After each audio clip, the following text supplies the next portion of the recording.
In today's video, I have some absolutely spectacular news to share with you from the new free sovereign Republic of Florida. The progressives and liberal Democrats have all but completely surrendered unconditionally. The vast majority have fled. Over the last year, many have come to me and said, Florida Maquis, aren't you afraid with everyone moving to Florida that they're going to attempt to invade and flip the governor's office and try to change the politics? The exact opposite has occurred. And even the liberal media is admitting it.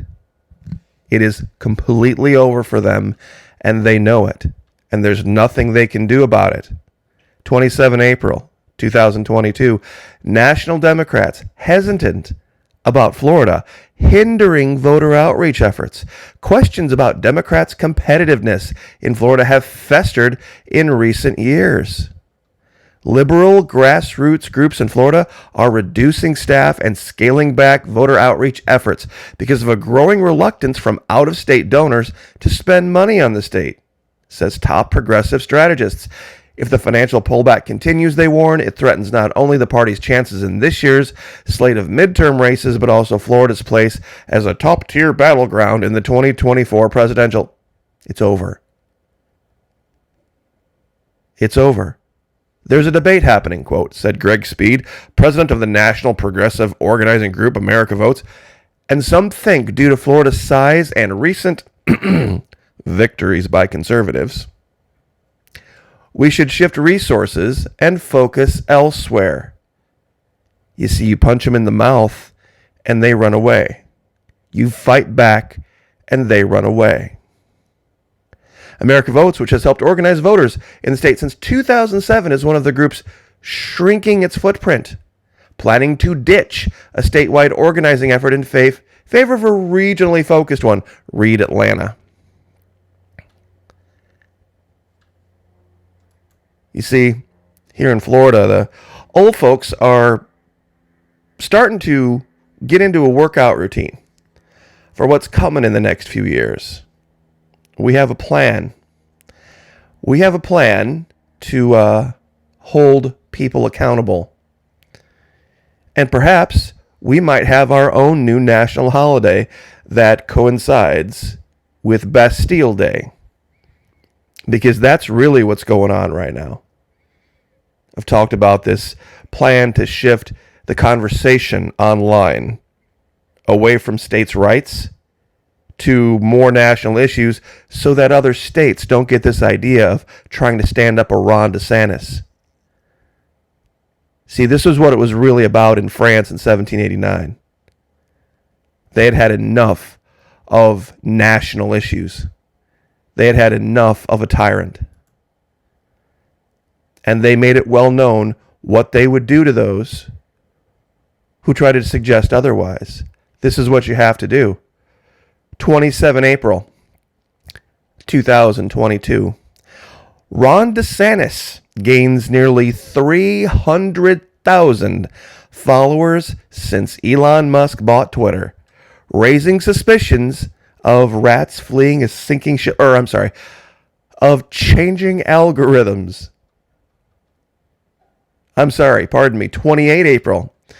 Elon Musk reached a deal with Twitter to purchase a social media giant. We all know this. Since then, prominent conservatives have noted a stark increase in follower counts despite President 45's new social media app surging to number 1 on the Apple App Store. Conservatives have long argued that Twitter shadow bans conservatives. Nuh-uh. I don't believe it. Purposefully, but covertly demoting particular users or phrases in the algorithms, resulting in lower account and tweet visibility.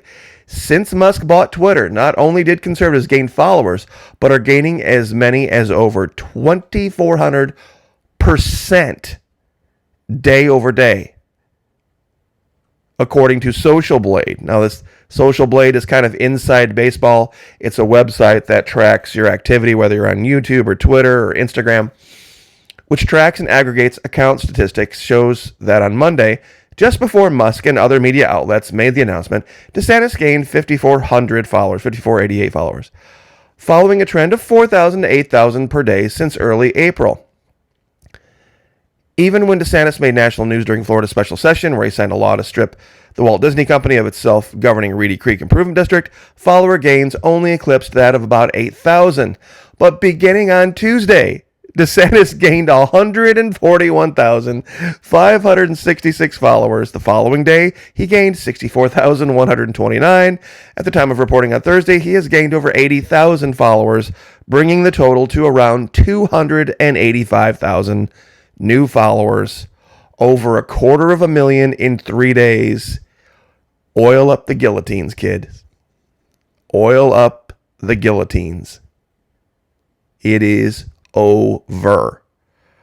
Over Tuesday and Wednesday, other popular conservative figures also saw several hundred or 1,000% increases in one day, day over day. Tucker Carlson, Marjorie Taylor Greene, Jim Jordan. This is the reality. They are running. You hit them in the mouth and they run. Now, this is a woman named Maria Elena Salazar. She used to work for CNN. But guess what? She got older. Time is on our side. This is something that a lot of conservatives need to be ecstatic about. Time is on our side. Because as people get older, especially Latinos and Latina women, they become way more conservative. There's a video on Twitter here where she absolutely crushes CNN. Absolutely crushes them. Talk to you because now you can talk to everyone. You know, I did this job for 35 years. 35 years, and I love to being a journalist. Right. But you know, let me share something with you. We have a problem in this country with the news media. Because the news media we're not doing our job. You know why? Because maybe we have been infiltrated by an ideology that I don't agree with.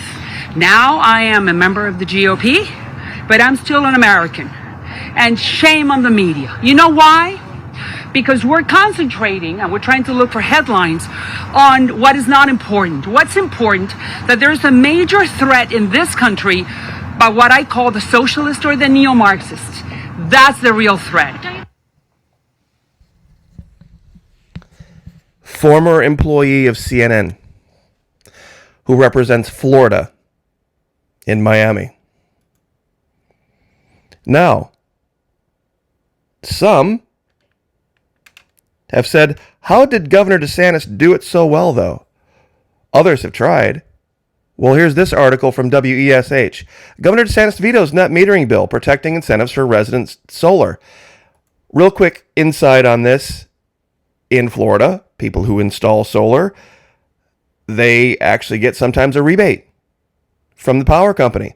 And the power company doesn't like that. So they're trying to get rid of that, and they've actually charged people who don't have solar money. You know what they're trying to do? They're trying to divide the community.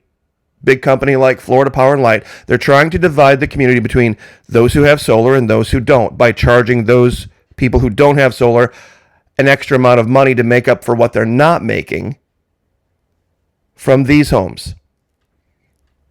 So this guy, Lawrence McClure, a Republican, decided to go to bat for the big power company and put together some type of a package, a bill that would make solar something you don't want to do anymore. Get rid of the incentive to put solar on your house and be independent. Well, Governor DeSantis said, no, you know what? No. We want to encourage people to go out and put solar on their homes. We absolutely want to make people more energy independent. Now, you see, that's kind of a weird thing because he had a lot of Democrats on his side, and they cover this. A lot of Democrats were on his side in this, and he had to stand up against some Republicans who were in the pocket of FPL, Florida Power and Light.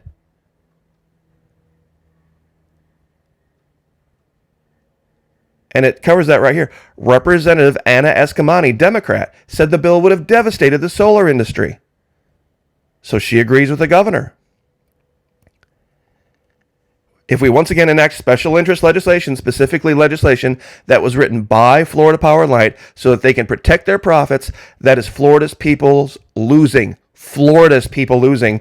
Representative Carlos Guillermo Smith, a Democrat, siding with the governor siding with them on what is right for Floridians.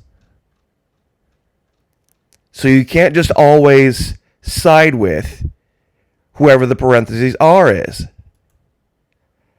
Now, this guy, you see, he's a great example. A lot of people said, you've come out against Trump. Yes, you see, there's this thing called a Trumpanzee. This guy here didn't vote, didn't care about anything before he decided to become a representative.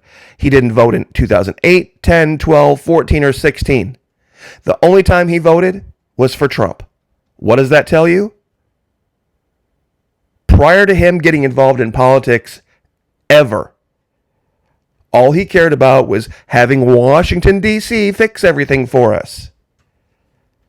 He wasn't involved in local politics. You see, that's the wrong attitude. He sees himself as American, not a Floridian. And for most Floridians, that's disgusting, even though this guy's a parentheses R.